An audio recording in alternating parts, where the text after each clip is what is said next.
normal.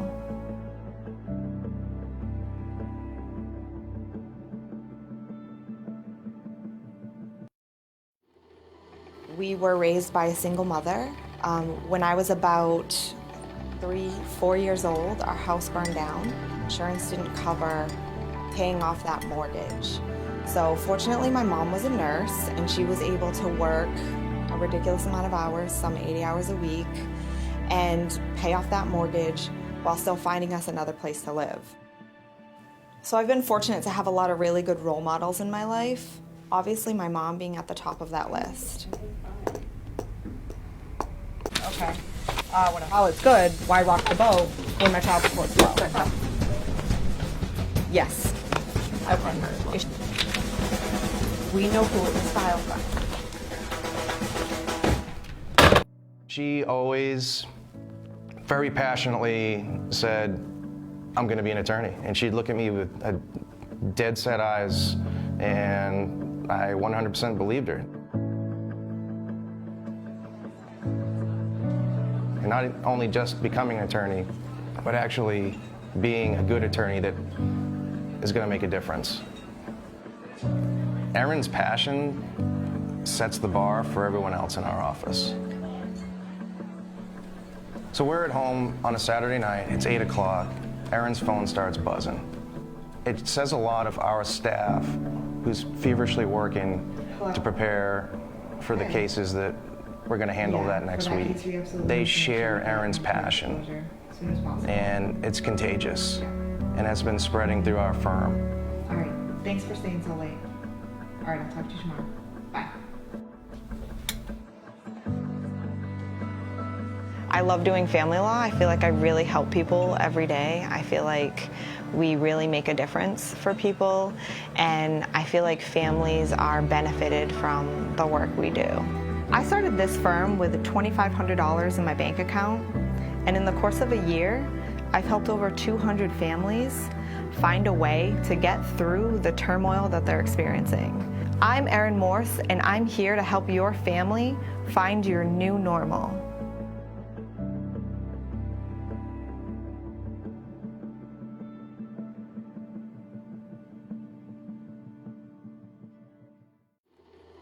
We were raised by a single mother. When I was about 4 years old, our house burned down. Insurance didn't cover paying off that mortgage. So fortunately, my mom was a nurse and she was able to work a ridiculous amount of hours, some 80 hours a week, and pay off that mortgage while still finding us another place to live. So I've been fortunate to have a lot of really good role models in my life. Obviously, my mom being at the top of that list. Okay. When a pilot's good, why rock the boat when my child support's low? Yes. Okay. We know who it was filed by. She always very passionately said, I'm going to be an attorney. And she'd look at me with dead set eyes, and I 100% believed her. And not only just becoming an attorney, but actually being a good attorney that is going to make a difference. Erin's passion sets the bar for everyone else in our office. So we're at home on a Saturday night, it's 8 o'clock, Erin's phone starts buzzing. It says a lot of our staff who's feverishly working to prepare for the cases that we're going to handle that next week. They share Erin's passion, and it's contagious, and has been spreading through our firm. All right, thanks for staying so late. All right, I'll talk to you tomorrow. Bye. I love doing family law. I feel like I really help people every day. I feel like we really make a difference for people, and I feel like families are benefited from the work we do. I started this firm with $2,500 in my bank account, and in the course of a year, I've helped over 200 families find a way to get through the turmoil that they're experiencing. I'm Erin Morse, and I'm here to help your family find your new normal.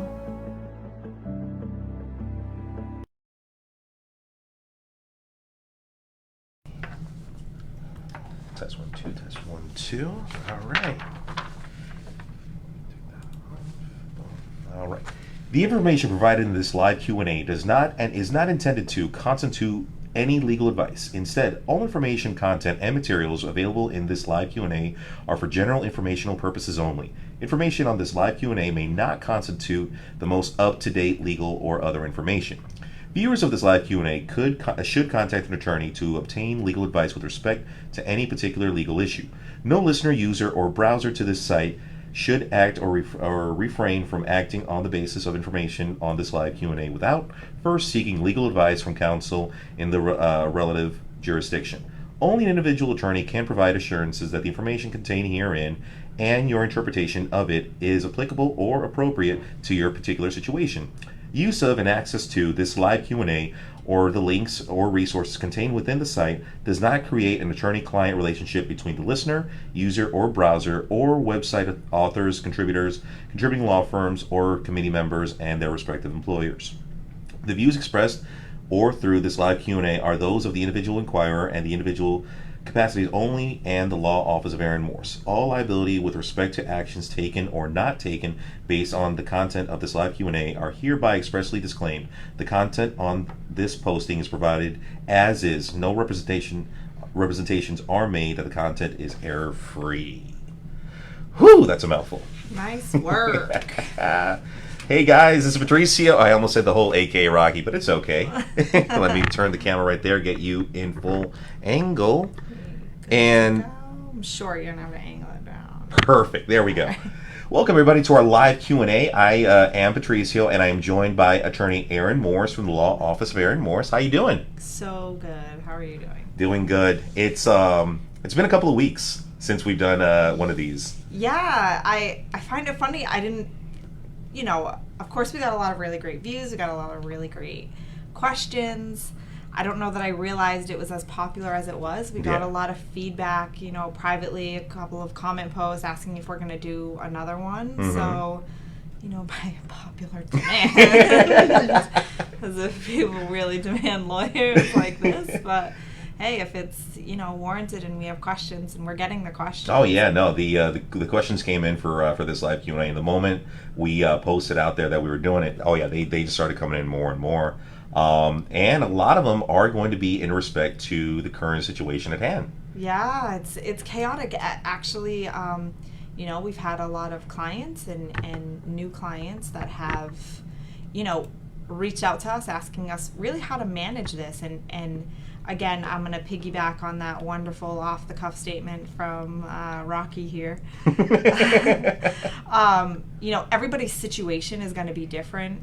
A lot of things related to closures and social distancing, and everybody's case is going to be different. So while I'm going to make some anticipations to answer the questions that we have, and I've been answering my clients' questions, it's important to note that we're in uncharted territory. Yeah. At least in our modern world, we've never faced anything like this with these major, global just closures, just, shutting things down. So there's a lot of complicators, a lot of questions I want to answer, and I'm going to try to give some iterations, and the answer to every question should really have a asterisk that individual results may vary. Yeah, definitely, because the situation, whether it's first responders, government, everybody, this has never happened before. Oh my God, did you see that article? I want to talk about it because it blows my mind, and I felt some personal anger or frustration about it. There was a physician in Florida. This is Florida legal news. Mm-hmm. A physician in Florida, her husband filed an emergency motion, and you can Google this. This is public record.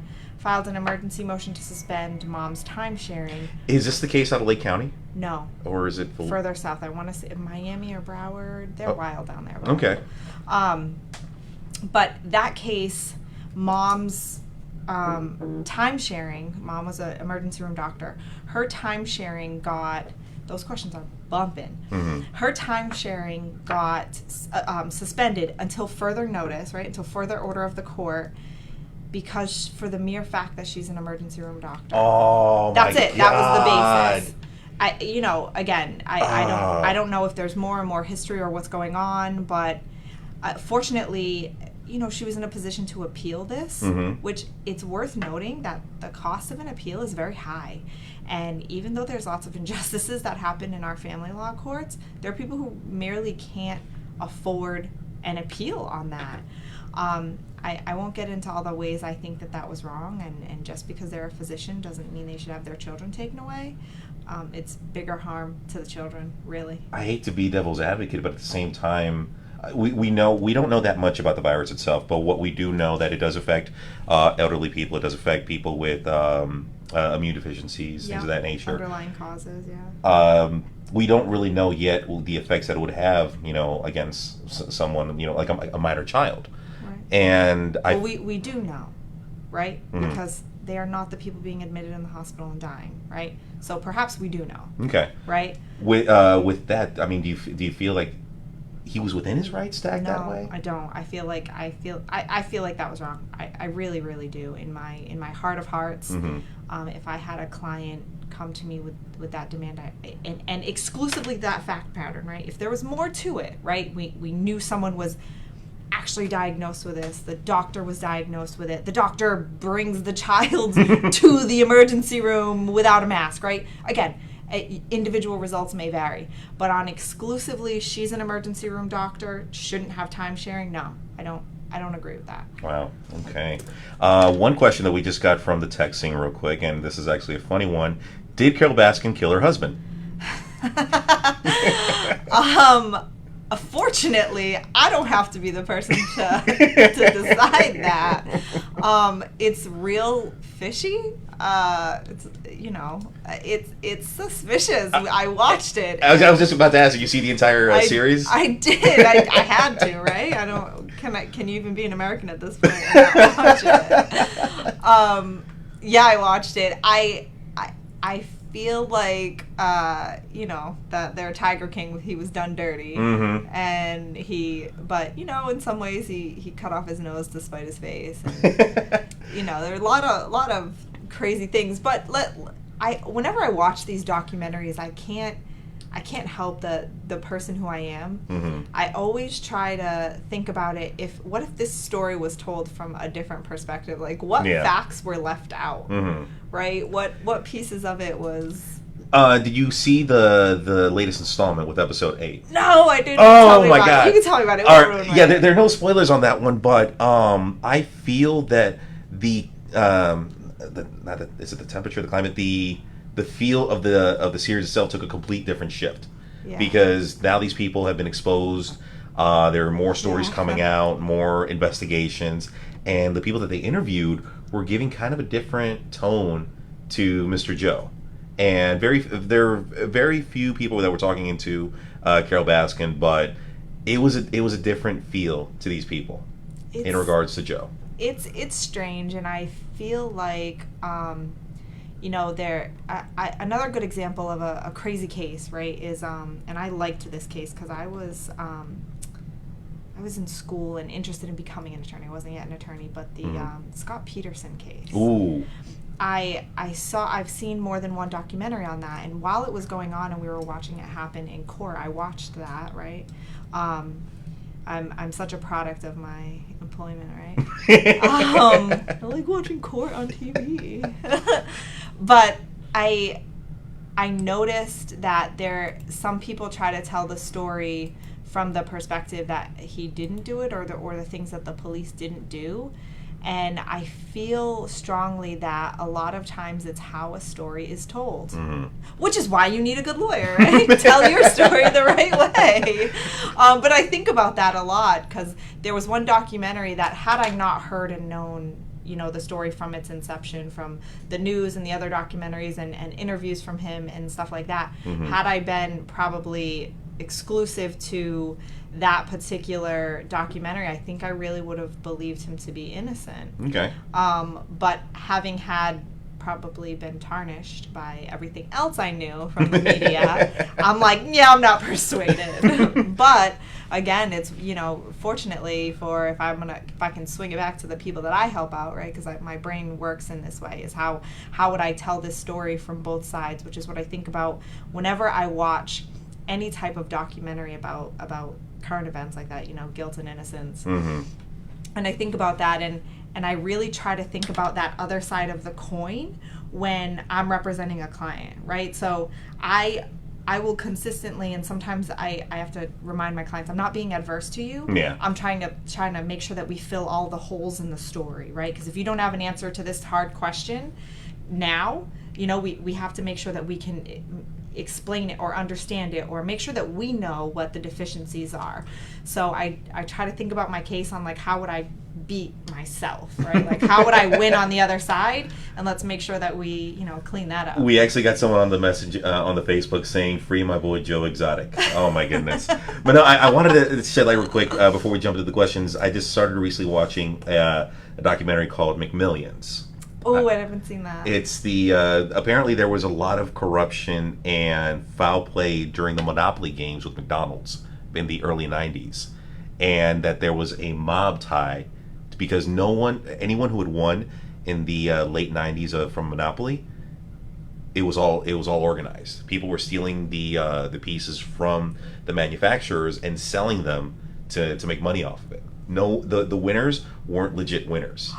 Yeah, it blew my mind. Oh, shit. And after the first episode, you realize who was involved, and then you're like, oh my god, now I'm hooked. Now I need to watch every episode. And I think it's 8 or 9. I'm on episode 4, but I highly, highly recommend that one. Oh, yeah. I don't know, the Netflix documentaries, they really do a good job at... Oh, they get you. For the entertainment value, right? I'm about it. Oh man, but speaking about it, let's get into the first one, and it comes from Olivia in Dade County, and she says, if your order is from Puerto Rico, is it going to be the same in the USA? So it depends.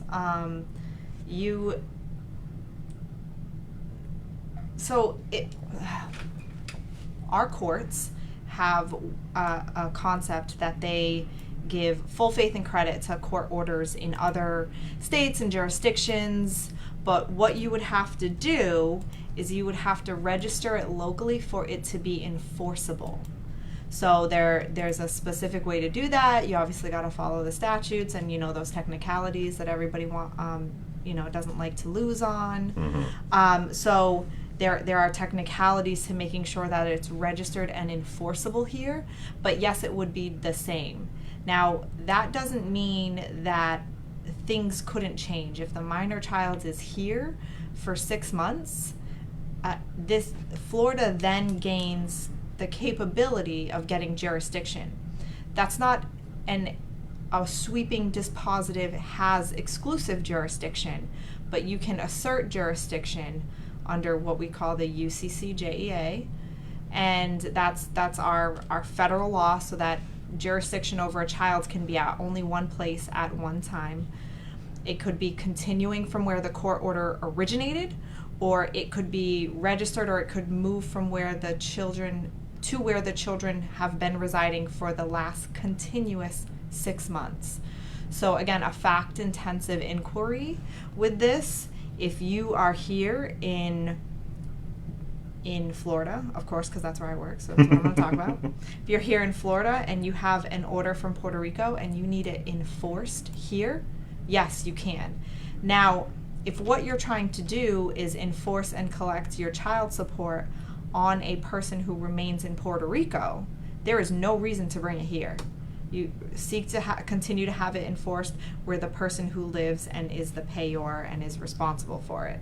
So, but if you need your custody order from Puerto Rico here and enforceable in Florida so that the cops could do something if it were necessary, or you had some other type of emergency, Mm-hmm. or if you needed to modify it because of something happening, you have to first register it. Oh, wow. All right, Olivia, thank you so much for that question. The next one comes from Broward, and Erin, do you want to go ahead and read that one? Yes. So Bonnie from Broward I've been with the father of my children for 11 years. The house is in his name only. Without a will, what would happen to the house if something happens? Ooh. So, and, you know, I'm a lawyer, so I'm technical, and I don't know what you mean by if something happens, like if there's a tornado. Or a tiger. Right, or a tiger. It obviously, that's not what you mean. I'm sure what you mean is if the father of your children passes away. So that is a great question, and if the two of you are not married, because you said I've been with the father of my children for 11 years, you did not say I'm married, right? So again, I have to make assumptions on these questions sometimes, which I'm happy to do, but it's worth noting that this may not, I might not be answering your questions if I have to Yeah, make so an let's assumption. say, for example, that Bonnie is married with the if they're father. married? Yeah, let's say, for example, if Bonnie is married with her the father of her child. Okay, so if you're married and you own the home and the home was purchased after you were married, you own it in a very specific way under the law as tenants by the entirety, which is a right of ownership that can only occur when there is an intact marriage and the purchase of the home happens during that intact marriage. So it means that you own an undivided whole of that home. Oh, wow. So if the father of your children, your husband, were to pass away, that home is automatically yours as well. And you know, so if you are not married and you are not on the deed or the mortgage or anything like that, the home would go to his heirs. Meaning his children. His children, unless he put something different in his will, right? So again, we have to assume that you are not married. This is assuming you are not married. Information I don't know. That the children are biologically his, right? As you say, the father of my children, so I think I'm comfortable with that. And that he doesn't have a will on this, so it would go to his children. And if you are married, it would go to you. If not, it would go to his next of kin. Bear in mind, you said that you know they're the father. He is the father of your children. It also might matter if he has children from another mother. Ooh. Right? That's going to add another layer. So, at this time, if that's something that you're concerned about, it would be advantageous of you to make sure that you're on the deed or that you have some kind of will set up. In his name, or that you have some other kind of something to make sure that, you know, all your bases are covered. Yeah, because wow. you may be out of a home. If this home is owned by 6 different children with 3 different mothers, those children or the parents on their behalf could seek to get their elective share of the home, meaning it likely would have to be sold unless your children could buy them out. Dang. Thank you so much for that question, Bonnie. And the next one comes from Wayne, and from unknown. Okay. It's a beautiful city. Wayne asks, can I be held in contempt of court for refusing to take my children from out of state during a pandemic? Okay, so I'm going to make some assumptions on this. Why do you need to take them out of state, right? If you, and what are you refusing? Right? So the fact that you asked, can I be held in contempt, makes me assume that there's a court order that requires you to take them out of state. Right? So what I assume this means is that there is an out-of-state parenting plan, or maybe it's from another state, so they call it a custody agreement, or some other kind of information that might come about in other states for children. It's gonna depend on the originating state's perspective on how they're handling parenting plans. In Florida, judges and counties are doing a lot of different things, right? So especially in this time right now. Right now, again, unprecedented times. We've never seen this happen. If you feel like you don't know what's going on or how to do this, just know that judges are people. They're lawyers. I get it. Albeit better suited to be making these decisions than the regular person, but they are still regular people. Yeah. And they're trying to they're trying to consume the information and understand it and figure it out the best way that they can. They're making decisions on the fly. For the most part, what I'm seeing is that courts are enforcing, and they're really encouraging parents to try to continue with your parenting plans. Now, again, that might be a complicator. What if the state is truly on lockdown and you can't leave. I don't know that it's enforceable, but I believe that there's a lot of our government entities right now that are trying to say no one from New York can come to our state, because they're mapping the COVID-19 cases to people from New York traveling here. This is nothing against New York. This is unfortunately because New York is such a successful state, right? They have a very high dense population in a smaller area, so naturally the spread of this disease is going to happen quicker there. That's the nicest thing you ever said about New York. No. You being a Red Sox fan.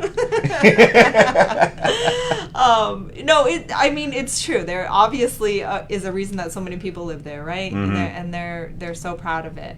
But with that being said, they're tracing a lot of our cases here to Florida. And I think that if I lived in New York, I would want to jet set down to Florida and get away from it as well. Yeah. But, so we're trying to balance these two concerns and how to figure that out. So, again, the actuality, if there's a court order and you're not following a court order, there is always a risk that you can be held in contempt for that. So that's the law, right? So let me say that. The practicality of what's going on right now and the fact that nobody knows what to do and the level of fear we're all trying to balance and actually keep healthy with our friends and family, and if your children have underlying immunocompromised circumstances, I think a judge may understand your hesitation. Also, the courts are closed. You're not getting answers where we were fortunate, and you may have seen the post of Attorney Bonilla and I. We had a 4-hour Zoom evidentiary hearing.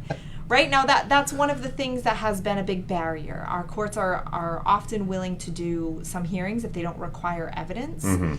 But this particular hearing did require evidence, and the amazing Judge Tennis did such a good job on guiding us through that and letting us figure that out. We were able to hold and succeed on behalf of one of our clients an evidentiary hearing where we put on testimony, where we passed evidence along, and we objected to evidence and kept evidence out and had the opportunity to really move through this. So am I saying that if you really needed the service, I couldn't perhaps find a way depending on the judge? Yeah. Am I saying I can guarantee it? No. But what you'd probably be in the best position of is to maybe have a candid conversation with the other parent and see what kind of balancing you could do during this time. I don't think that you should not let your children see their other parent. I think the long-term harm of that really is something you should take a serious and adequate consideration of. With that being said, if you typically have the kind of parenting plan that, once every 3 weeks you have a 3-day weekend and you have to travel interstate and try to effectuate that, maybe that's not practical. But children aren't in school. So how about this out-of-state parent maybe be willing to take a break for yourself? The two of you try to drive and meet somewhere in the middle. Let the children go there for 2 weeks. Let them handle virtual school for a little bit, right? It again, give yourself a break and try to balance something out. Like, try to be the better person. Like, we have to come together right now. Our courts aren't readily accessible right now, so you don't have a great remedy, but you could be a great person for your children, right? No real barrier on that. So try to come to some agreement. If you feel like you need it in writing, text it to each other. Well, let's seek some enforceability if you need it fixed later, but putting forth that olive branch and trying to be the better person is when courts open back up and we can show what you did that was positive and reasonable and agreeable, is probably going to help you out. So basically, don't be petty during these times. Don't ever be petty. But, yeah. All right. Thank you so much for that question, Wayne. The next one comes from Amanda in Winter Park, and she asks, can my ex-boyfriend move out of state while a paternity action is pending? Wow. Sounds like he's running away for something. Well, no. there is a relocation statute that is in play once a cause of action has been initiated and he's been served. Now, if he wants to move out of state, perhaps this is your opportunity, right, at this time to maybe try to come to some agreement. Before he moves out of state. Well, yeah, because that's what he should do, right? You have two options. You ask the court for permission to move out of state, or you get agreement with the other party. So, Amanda, if you have it within you, in your heart of hearts, why don't you try to come to an agreement? Hey, let's do this for summer vacation. How about you do this for spring break, and let's split winter break, and let's rotate Thanksgiving, and offer a 3-day weekend when your children have 1 day off of that extra day off of school. Offer that 3-day weekend as best you can. Come to some agreement on what costs of travel is like, or what that's going to work for you. Remember that your flexibility is for the benefit of your children. You do not have to be a mother martyr. I try to impress this upon my mom clients a lot. I'm a mom, so I should mention that. I have my own 7-year-old that I am homeschooling right now. I'm in the trenches with y'all. I'm yelling at my staff because I'm, trying to figure out what's going on with my son, and they're like, "Hey, can you answer this question?" And I'm like, "I'm trying to figure out clock math." And my son's a great student. He does a good job, but that doesn't mean he doesn't need guidance and redirection. How has the education changed from when you were in school to now him being in school? Like, what changes have you seen? I went to a Catholic elementary school. Same. So for me, my mom, was a lieutenant in the Army, and nursing supervisor and an educator as a nurse. So for me, I feel like, and my son goes to a classical education school. Okay. Right. So I chose this school for that particularity. But my school was a lot stricter. I feel like I had so much more work. I had, so much more work that I'm making certain assignments for my son that he's not actually assigned. Like they'll give him an assignment and they're like, "Oh, I just want you to, watch this video and think about, the questions that I pose, and have a discussion with one of your family members." But I will make a worksheet and tell him that he needs to create a paragraph. Hopefully your son's not watching the live feed and she's like, "Mom?" He's on to me sometimes with some of them. He's like, "I don't think that this was my assignment." But he's not on to me with all of it, right? And okay. But he does know what ones are my worksheets versus what ones are the school worksheets, but he still doesn't. I'm like, your teacher wanted you to do this on this, on the line, all this extra lined paper they gave us, but I thought it would be easier to give you this worksheet. You're welcome. But, so it's crazy. So I find that they have a little bit less work, and it's, more tailored to making sure they understand it. I feel like I was very overloaded with work, carrying these heavy big, books. thick books and everything. And you needed a 1-subject notebook for every class. Remember how we had those 5-subject notebooks? Yes. But it wasn't enough paper. Never enough. So every year my mom was like, "I'm not buying you the really cool Mead 5-star notebook because you always need more, before the school year is over, and I don't want to do that." So, you needed all of this stuff, and he just doesn't have that heavy volume of stuff. He's not bringing home. I remember that I had to do homework, and it was my mom's rule that I couldn't go outside until I finished my homework. But my homework took me until dinner time. Damn. And then it was dark, and I couldn't go out. But I had homework in, 6 or 7 subjects. He has, 20 minutes of homework. I'm like, oh my goodness. No, my mom was always strict on me. Like, she wanted everything done for her to review by the time she got home. So yeah, my mom was home at 7. Oh, okay. So my mom did the 11 to 7 shift. So my homework had to be done, and dinner was in the fridge in the little Tupperwares because she would cook on the weekend, and we had to eat leftovers. Or by the time she got home, 7:30 or 8, it was like closer to bedtime. So we were latchkey on our own, So until I was able to come home on the bus by myself, my grandmother picked us up from school. But I would have to have my homework done by the time she would pick us up. My mom didn't have the time or capability to check it. Oh, wow. So if she heard a report back from the teacher that I wasn't getting my work done, like, all hell would break loose. Oh, yeah, there would be hell to pay if that. Oh, God, yeah. I was more afraid of my mom than the teachers. I was like, oh, my God, same. Yeah, I was like, do not tell my mom. Like, I did well in school because I was like, do not talk to my mom. If I just do the things, they won't talk to my mom. And then when my brother was struggling in school, my mom, again, a single mother working hard and trying to figure it all out, my mom would be like, oh, you're done with your homework early? Great. Help your brother. And I'm like, so, that was fun. Oh, man. So your ex-boyfriend can't move out of state. Yeah, we've got to derail on that one. My bad on that. No, that's okay. Your ex-boyfriend can't move out of state during a pending paternity action. Does that mean it doesn't happen? No. Oh, yeah, no. Right? We get some runaways every now and then. Of course. But, again, it's something the court will have to deal with, and we are a best interest of the minor child court, and the best interest of the minor child is going to govern, and the best interest of the minor child in most all circumstances, unless something very extreme, is to have a good, strong relationship with both parents. So keep that in mind in whatever you feel or whatever your expectations are. And if I were you, I would just try to get some kind of agreement with him rather than duking it out in court, because you don't need a court to tell you anything. You can be advised by an attorney, and you don't need to just wait and see what the court will do. That's a pretty bad perspective to have, because this judge doesn't know you.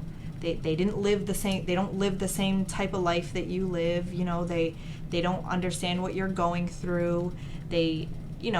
And frankly, a lot of these judges, they move between areas of law that they are judges over. Mm-hmm. At least locally, they're switching areas of law. I've seen criminal judges go into family law and vice versa, it happens. Right, and they don't always understand. Having your day in court is not nearly as good as being able to take control over agreeing to what is right for your unique family. You have compromise that you're going to make. So you can either have the judge go, you need to compromise more, or you can figure out what those things are for you to compromise on. Awesome. Jessica from Jessica Rydberg from Facebook just screamed out, "Oh my God, Erin, I love you." Just had to throw that one out there. I love her too. I've known her for a really long time. I actually used to work with her mom. Oh. Yeah, she's awesome. And she used to do my hair. All right, next question comes from Lana in Orange County. And Lana asks, mother is not allowing me to visit my kids because of the COVID-19 risk and not following the court agreement. What can I do? Well, does your mom have a court order with superior custody rights over you? If the answer to that question is no, show up and pick up your children. Straightforward. Go, your mom can't be like, well, you can't come. Show up and pick up your children. I typically don't advise police involvement. And oftentimes when it's arguments between family members or there already is a court order, I mean, if DCF has a dependency action going on, right, there's a lot of circumstances. Again, your results may vary. I don't want to involve the police, but you do have a superior right of custody to your children over your mother, absent a court order dictating something different. So go there and get your children. Also, I feel like there are more layers to this, so call me. There are some things that we could do, but I have more questions, right? There are certain levels of emergencies that could assist you, and some judges may take it very seriously and some judges may not. So I have a lot of questions on your case and you need assistance, and I don't know, I'd like the opportunity to answer this much more in depth to learn much more about what's happening. But go pick up your kids because she has no right to keep them absent a court order. There you go. 407-900-7451 is our number. Our next question comes from, who is that? Francis. Francis? Francis? Oh, Francis. You want to go and read that one, Erin? Sure. My husband has retroactive child support and has a payment plan set up. Can the government take our stimulus check for our kids? So, yes. Probably not for your children. Mm-hmm. Typically, the government will take and intercept tax returns. Again, uncharted territory here, Yeah. right? IRS never had to deal with the virus. But if this is not designated as specifically a tax return, which is money given back to you based on your income, and because child support is a levy on your income, that's why they can take it. See how that makes Yeah. sense? The stimulus check isn't based on income. So my suspicion is maybe. So I think, again, a lot of this is going to depend on how his child support is set up. And if the Department of Revenue is effective at swiping that tax return, because there are individuals who have a lot of back child support and the Department of Revenue never effectively put in place the capability or the necessary steps to intercept that tax return. So for your children, I do not believe so. For the IRS, they have the authority to, if it's the Department of Revenue. They have a lot of authority. Right. So again, we won't know it, but you should get notified if they do. And if this happens to anybody and they get that interception, let me know, because me and my colleagues don't have this answer. Mm-hmm. Because typically they can intercept what is income, which is your IRS. That's why you get a tax return. But oftentimes they can't this being a stimulus check, it's my suspicion that it's going to fall differently, right? Because they're trying to stimulate the economy. They're not giving you income. So It's yeah, Yeah. we'll see. Uncharted territory. That's the word. Wow. Uncharted I territory. was saying touchy waters, but that doesn't even make sense. That's, Next question. I feel weird about that. Yeah. I just Thank you, feel Francis, weird. for that question. The next one comes from Chris in Orange County, and he says, "My daughter's mom left when she was 9 months. Now she is 4 years old, I'm going to presume, and wants to take her from me and have me pay child support. Can she do that?" No, but if you do nothing about it, she can. Mm. And again, what probably happened here is she sought out some type of government assistance. The Department of Revenue works on behalf of the government, but uses you as its, stop. So when you seek out government assistance and the state finds out you have a child and they say, well, what kind of child support? And if you don't go after child support, we're not giving you government assistance, because the state has a vested interest in to try to reduce the amount of support that they give you, right, by way of government assistance, food stamps, cash assistance, housing assistance, etc. They have this theory, right? If the baby daddy just paid their child support, perhaps you wouldn't need the state of Florida to give you money for food, right, to support this child, right? Yeah. Why should we support this child when a able, capable parent can do it? So let's help you get that child support, because you'll probably, chances are you could get more child support than the type of support we can give you. Again, so, this, you don't get to be a deadbeat dad, we'll help him not be a deadbeat dad. So you are in the opposite, right? So it sounds to me like she told them something that isn't true, or something happened. It also sounds to me like, pardon me, you done fucked up, because you didn't establish paternity, and you didn't make sure that you told the court that there's a court order giving you full-time time sharing. Because if there's no court order on that, how do you prove that it's true? All she has to do is come back and pick up her child, because like we've said before, when you are an unmarried father, even if you're on the birth certificate, you don't have legal rights to time sharing, and you don't have legal rights to that child. The only parent who has rights to that child when you're not married is the mother.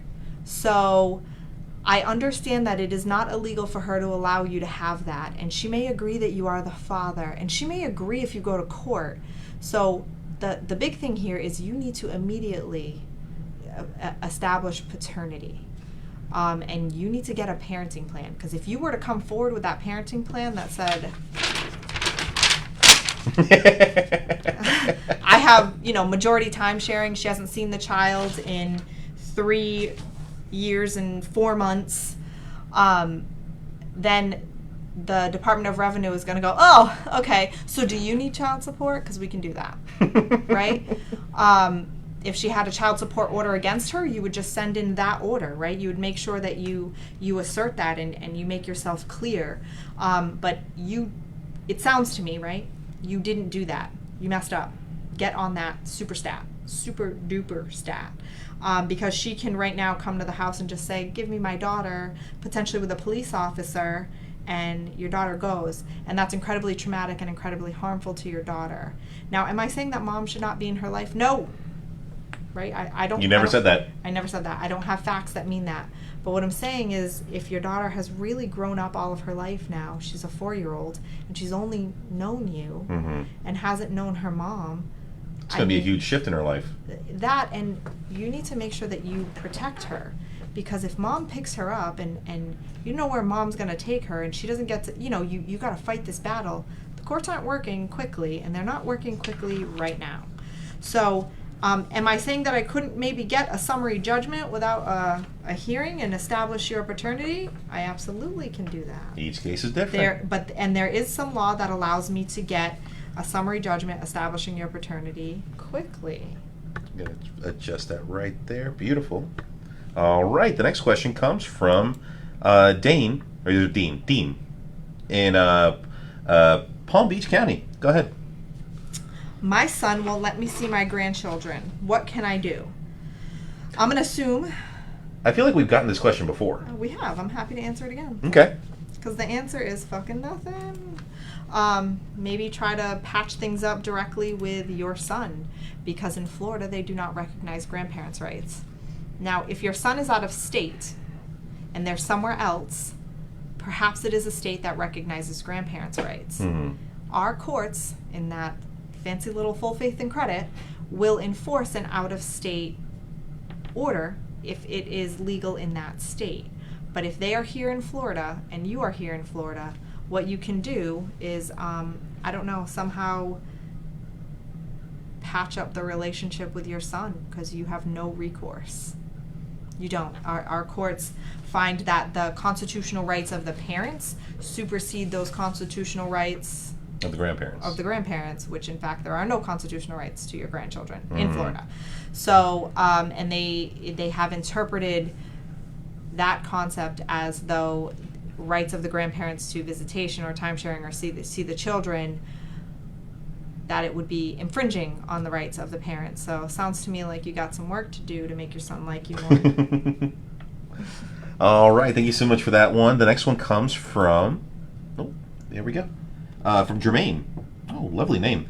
And he asks, I'm going through a divorce right now, but my attorney isn't responding to my emails or voicemails. Ooh, what rights do I have? To hire a new attorney? I mean, you need to have an attorney who's responsive. And I don't sit here to say that I haven't had my times where I'm busy and I'm in hearings in court and deposition, or I have a particularly heavy, court calendar. However, I have staff. So I have a staff of how many people work here? 8? 7? 7? 7. 7. I think 8 includes me. Yeah.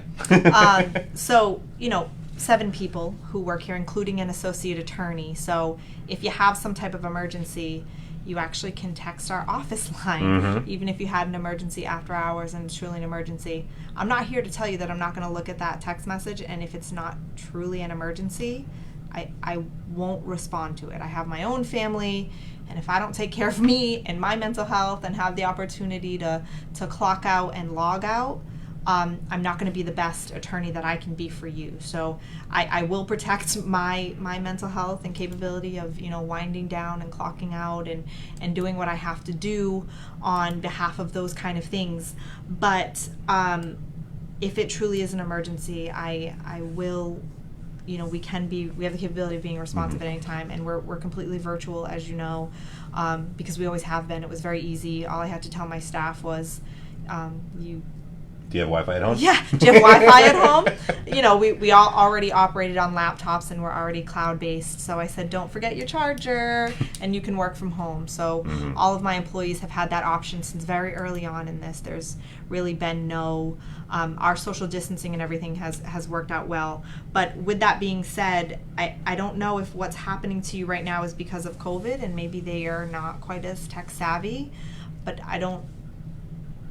I mean, if you're paying for the services of an attorney, I mean, you have your freaking right to find out what the hell is going on with your case. Right. Or here's another theory. Some attorneys are what we call true solos, meaning they don't even have any staff, right? And that's okay. There's nothing wrong with that. They typically carry a lower caseload. They typically can offer, services at a discount because they don't have the overhead. I prefer to provide the more robust service so that I can be responsive. Food for thought. Perhaps he is in the hospital with COVID-19. Oh, God forbid. Right? So I'm not here to bash on this attorney. Yeah. But if you truly feel like you're having some kind of an emergency and you need something, I'm not here to say that maybe you can't patch this up with this attorney at some time if you're otherwise happy with their work. But if he truly isn't responding to your case, you can get another attorney. An attorney can enter onto your case even if we don't have the capability of removing him. We can get creative in fixing that. Many attorneys can. But I would, think about your options, but you do have the ability to get another attorney. Give us a call, Jermaine. We can help you out. Next one comes from, I need my glasses, I can't even see. Michael from Orlando. And he asked, am I required during a pandemic to travel with my children if placement time requires a flight with our children? Ooh, this one's tough.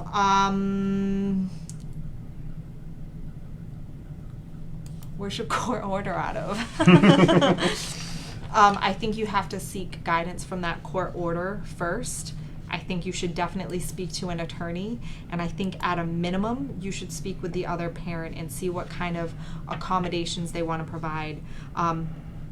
Every time I come across nearly anything, right, that I see something, for example, one of the questions that every place asks when they're doing a COVID screening or whatever is, have you been on a flight? So, that's going to place you in this 14-day quarantine from being able to do anything that, say you had something, that maybe not a super emergency, but does need to happen, like you need to, get your glasses replaced, right? You can't see without him, but your arm is not going to fall off and you're not going to bleed to death if you don't, but you can't function, right? So, you're in this balancing place. If you were to try to make an appointment, like maybe Patricio needs to make an appointment, but obviously he can't because he's not an emergent situation. But if they were to break, you need to make an appointment. The first thing they're going to ask you is, have you been on a flight in 14 days? And if your answer is going to be yes, you're going to put yourself in a precarious situation. So I think that I think you need to explore your options. Am I saying it's a blanket no? No. Is there a way perhaps that you and your ex could try to figure out how to maybe meet in the middle? Maybe if the two of you could drive so you can minimize your contact. I think that's your best bet. I think if the two of you can take this opportunity, and again, if time sharing requires that kind of flight, see if the two of you can come to an agreement to meet somewhere in the middle. I don't know if it's out of the country or what. And in a place of kindness, if you feel like you want to delay, if it's a summertime sharing, because that's what this sounds like it might be. If it's a summertime sharing and you want to just maybe shift it over or shift it up, right? Try to find some place to meet in the middle. See if you guys can come to an agreement first before running to an attorney. I have a lot more questions about your situation and what's going on. And again, typically my first approach in a lot of these situations when it's between parents is, can I come up with a creative circumstance that doesn't involve us going straight to the court, right? Can you make an effort? And showing that you've made that effort goes a long way with the court. Because I've had judges, where one parent says, he didn't come for his time sharing over Thanksgiving or spring break. So he shouldn't have the summer because it's been about a year since he's seen the child. And the first thing that the judge always asks, I've never had a judge not ask this question in this circumstance. So it has now become one of my questions when I question someone. What did you, the parent with the child, what did you do about it? Did you call him and say, when will you be here? Did you call him and say, what can I expect? Did you call him and say, what can I do to accommodate it? How can I help? And when your answer is no, they go, oh. That's all they do. But it says everything. They were like, right? They're not impressed with that. So you got to show that you also made the effort. If you make the effort and you extend the olive branch, we can show that you extended the olive branch. Things are going to go much better for you. We had a comment from the Facebook Facebook live feed saying, Melissa says, same. We live in Europe and the parenting plan is in Orange County. Crying emoji face. Well, that's some shit. But if it's here in Orlando, I can help you out. We can always help people out virtually. If you guys need some adjustment and you want to come to an agreement, here's another way that we can help you. And I've been helping a lot of my clients like this. If the two of you want to come to some kind of an agreement to adjust it, right? And one parent is worried that the other won't follow through on that agreement if we don't put something in the court, I can construct a temporary agreement, a one-time agreement for the two of you to figure something out. And what I can do is I have the technology to have both of you sign it. The other party doesn't need to have an attorney for me to be able to communicate with them, right? They can represent themselves. I, of course, don't represent them. I can't give them legal advice, but I could send them the DocuSign program so that they could sign that document if it is what they truly agree with right from their phone. So, if you guys need some flexibility like that or some creative ways that we could try to help you with this, that sucks. It sounds to me like that person, they are in Europe and the child is here. I'm not sure. I have questions. I love what I do. I'm like, this is so interesting. Oh, she even puts right here, you helped me with my long distance plan before we moved. I already bought the tickets for summer, but the flights will probably be canceled. Yeah, lots of flights are canceled. Oh, you're welcome. All right, the next one comes from Tiffany R. in Orange County. And do you want to read this question? Sure. I currently have 50-50 time sharing with my kid's father. I recently found out he was arrested for second-degree felony drug charges. Could this help me get full custody if I file for modification? So I want to tell you, Tiffany, you didn't pay attention in class, and you get a line on the board. I'm homeschooling now, so I'm also a teacher. There's no such thing as custody in Florida. So, no, you're not going to get full custody. It's not a thing.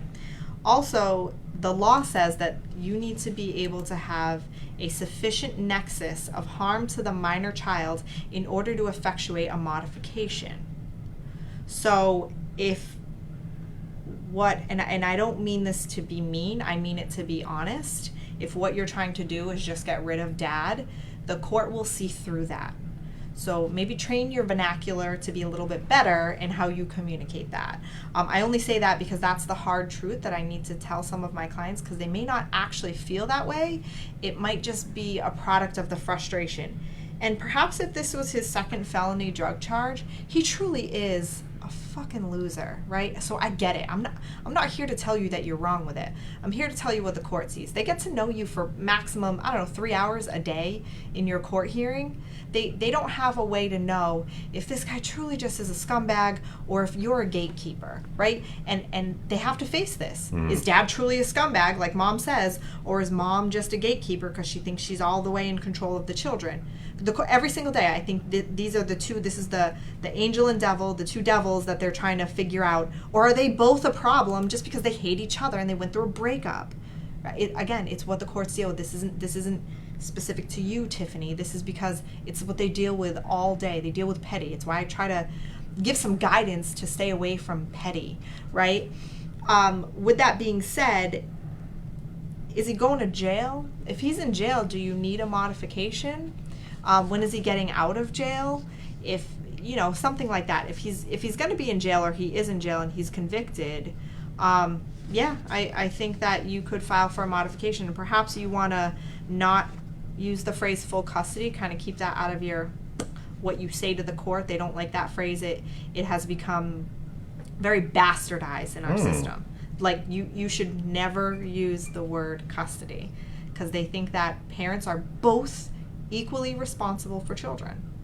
So it is parental responsibility. And what level of parental responsibility? No on custody. Right. So if you start using the word custody, to them, that's a bad word, right? That they think that you automatically have this idea that moms just own the children, right? And that's actually a psychological term called gatekeeping. It looked like you were sighing for a second when you were doing all that. Gatekeeping.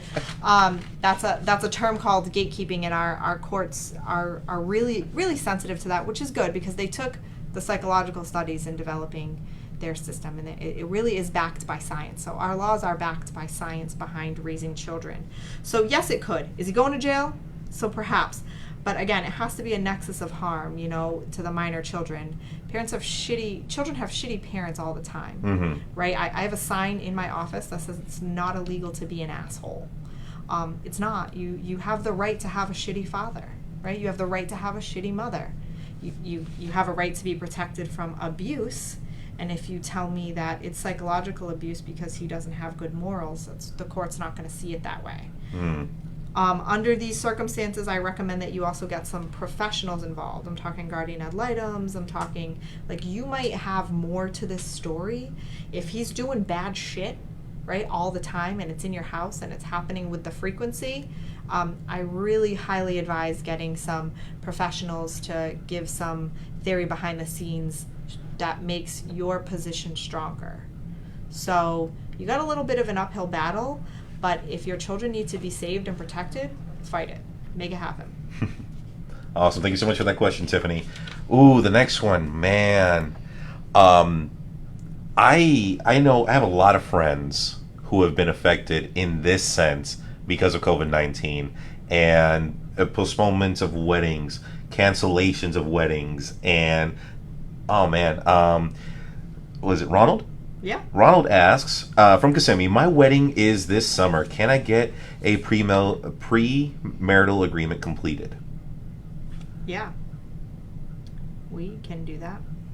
So even with everything that's going on right now, there shouldn't be an issue with the courts having limited service and him being able to get a pre-marital agreement. Pre-marital agreements aren't filed with the courts. They're not backed by a court order. Oh, beautiful. I'll tell you how to protect yourself and make sure it's enforceable.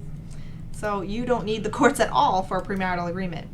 You likely need an attorney, because there are certain, these being set aside is a huge litigation hot point, right? And you'll spend, thousands of dollars fighting it if it's not sturdy enough.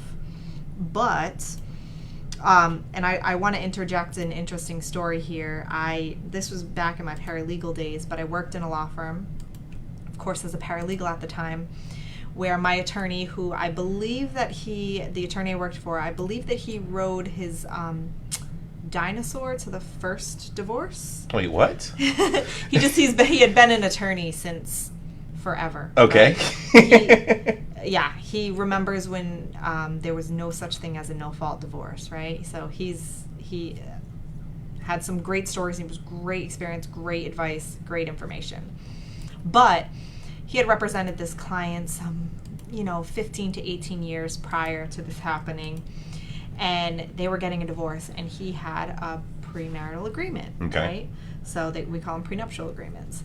He had a prenup. Well, we only had a copy of one of the drafts because it was so old at the time. The agreement was, 3 moves ago. You're only really required to keep your files for a very limited amount of time. They're not filed with the court, whatever. And we only, we tried to scan in everything that we could, But at the time, like, the originals of documents was like really important. So it was office policy that the original goes to the client. Yeah. They needed it, right? They'll need it at that time. You know, originals aren't as important. A copy equals the original just as well today. But at the time when it was constructed, which was in the late 80s, was you needed the original. You needed to file the original. You needed to produce the original. It needed to go to the clerk, whatever it was at the time in which you were going to use it. So the original was given to the client, and we didn't have a copy because he said that my attorney at that time, he goes, we didn't have a copy machine. Oh, man. He's like, you know, it was the late 80s, and typically what happened is I kept a copy without the signature, or they signed 2 copies, and what happened was the 2 parties got the 2 signed copies, and the attorneys went, okay, well, let's keep the blank copy because we can just, you know, print it from the printer, and that's what we had. So we had an unsigned copy. It just, what else do you do? How else do you deal with it? Now, we gave him the unsigned copy that had been, you know, I actually personally had scanned it in, and I'm like, you know, the attorney asked me, like, did you scan it in? And then I'm like, no, and then my attorney remembered, right, because he had to go back through his catalog of memories, and he was like, oh my God, he's like, I don't know that I had a copy machine like that, even at that time. So, anyway, moral of the story is, you don't file them with the court, but you make sure you keep a fucking copy where your wife can't find it. Because what happened was, soon as they were thinking about getting a divorce, or when she found out he was having an affair, she went and found the original copy. She got rid of her copy. Oh, shit. She went and found the original copy that he had in his desk drawer, and she put it in the fire because he found a piece of it that was in their fireplace. Oh, my God. Yeah. That is a crazy story. Anyway, Holy shit. I have a few tricks and tactics on how to make sure that doesn't happen to you, including make sure you keep a copy of yours digitally, because a copy is just as good now. Thank you for coming to my TED Talk. I think we are to our last question of the evening. Ooh, I bet you guys are tired of hearing me talk, so. All right, so this one comes from Douglas, and oh man, Douglas, I am so sorry.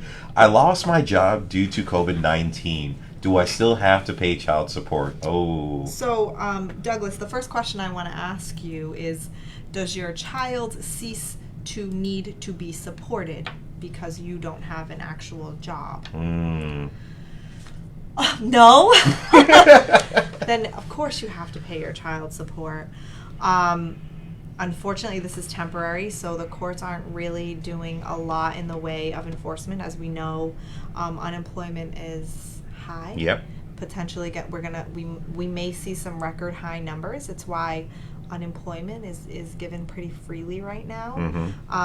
So my hope is that you are trying to make some type of contribution, because just because you don't have a job doesn't mean your child doesn't need to eat, or doesn't need to make sure that they have a home or lights on or Wi-Fi to continue going to school, because again, everybody is harmed by it, and child support is the right of the child to receive.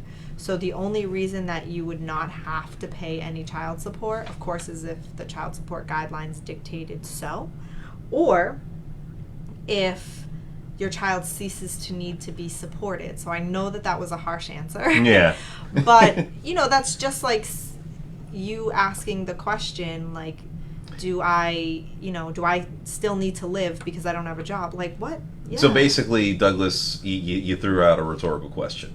Yeah, your child still needs to be supported. Yeah, no way now, around am it. I saying that they're going to do anything about it? No, but your arrearages are going to accrue. There's interest on those arrearages. Mm-hmm. Again, your best bet is to see what kind of something that you could put forth as a payment in as best as you can.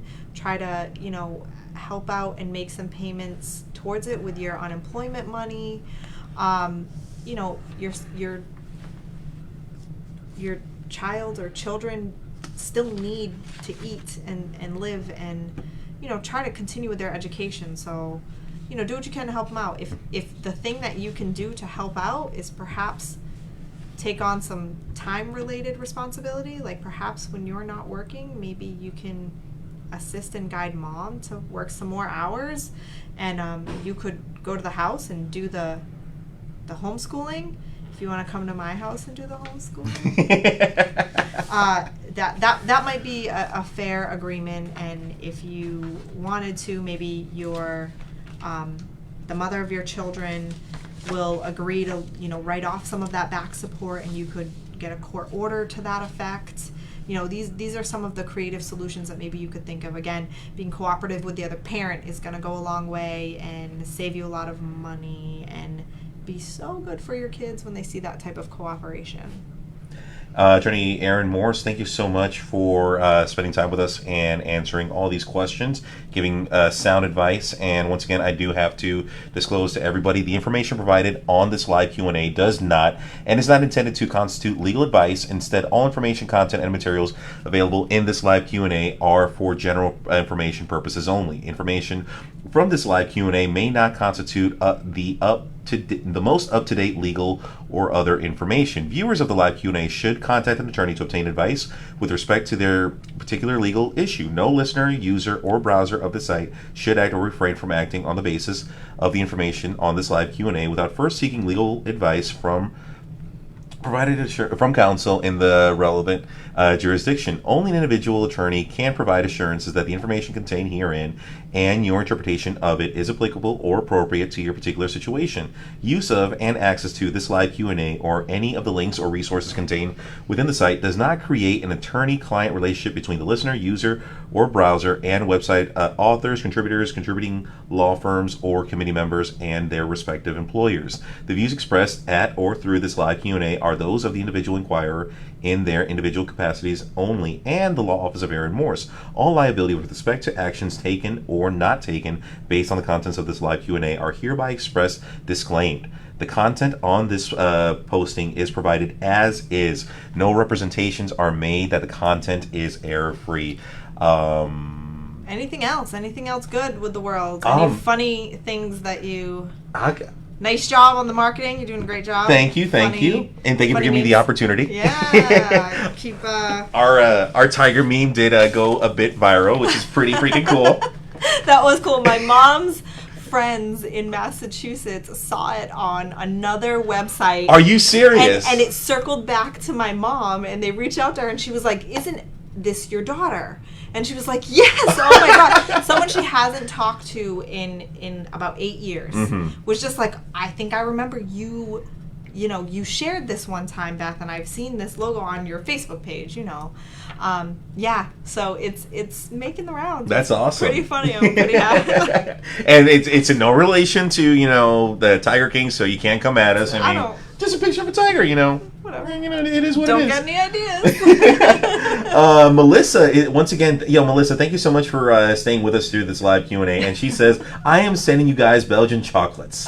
I will be looking forward to those chocolates. Happy to see it. That's great. What are you doing to kill the time? I mean, answering client emails. I have a lot of that. I'm trying really hard to make sure that I take my son on like a long bike ride every day, even though it's so hot. That's kind of what I'm trying to do. My husband had lost his job initially, but he got another one, which was really great. He had already been in the works with he immediately kind of got to trying to make sure that he becomes reemployed. So, that was a good thing. And my mom is home, but she's a nurse, so she's going to the hospital, of course. I feel like I'm busy. Yeah. Well, that's good. That's good. Being busy makes the time go by quicker. Our clients need help at this time. Like, it's not, and we're fully capable of working at full capacity remote. So, we're still helping people. So I'm busy. I'm having hearings, right? Yeah. So we're doing Zoom hearings. We're doing Zoom, we're doing teleconference, we're using all the capabilities of the court to their full extent, and we're using our office to full capacity to take care of any and all our clients' cases, because we're still able to communicate with counsel. We're still able to file things with the court. We're still able so if we need to make sure we're setting things in stone so that we can prepare to bring this into court or ask the court to have a hearing if it's a simpler issue, we're starting to get that movement. So I'm feeling the pressure right now. And I'm feeling like I'm really happy. I'm really excited. I'm really looking forward to it because we really have been able to help our clients still during this time. We're coming up with creative solutions to be helpful, and it's the most helpful, I'm going to be honest, with the attorneys that I like working with that are cooperative, and I have a fair amount of them, I have to say. You know, and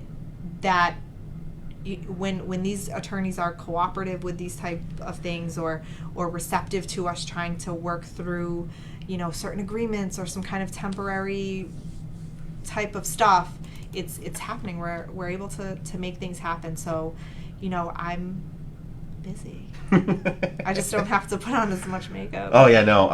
Thank you for being lenient with the wardrobe in the office. Yeah. I really appreciate that. Because every morning I would rush to wake up even earlier to iron all the shirts, everything. Oh yeah. Now you know need I'll. a hand steamer. Yeah, I do.